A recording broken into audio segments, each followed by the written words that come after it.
Hello, fellow people pleaser here. People pleasing is nuts, isn't it? Like sometimes it doesn't even look like kindness, it looks like panic. Like that moment where you think you've overshared or maybe come off a bit too direct, and then suddenly you're spiraling, scrambling to fix something that might not even need fixing. Guilty. Saying yes to things you don't want to do, over explaining, apologizing when no one asked you to. I feel the pain. It's not about wanting to be nice, it's about not wanting to be rejected. That's where the people pleasing kicks in. And for those of us who've lived in that space for a while, it becomes second nature, like myself. You feel like you're always trying to manage how people see you, even when it costs your peace and authenticity. But something strange happens when you start putting yourself out there. Like, for example, with me on social media right now, you start getting used to being misunderstood or misread or not liked.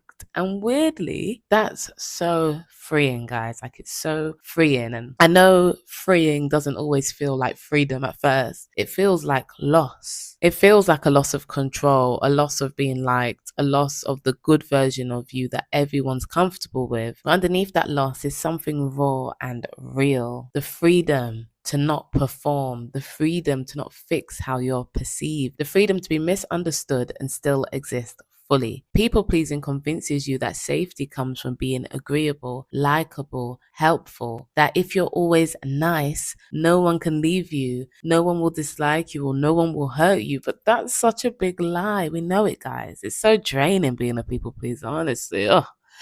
Save us all.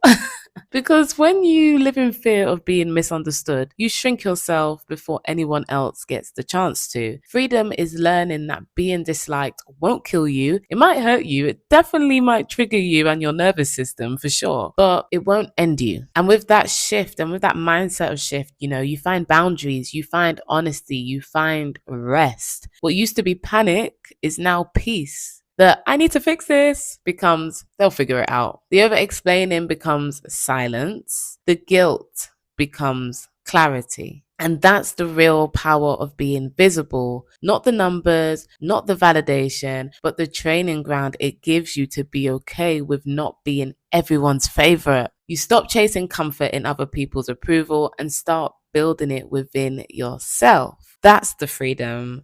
Not flashy, not loud, but real and authentic. Being visible teaches you how to sit in discomfort without morphing yourself to fix it. You start realizing that your worth isn't up for negotiation just because someone doesn't vibe with you. And you stop doing things out of guilt and start doing them from choice. That's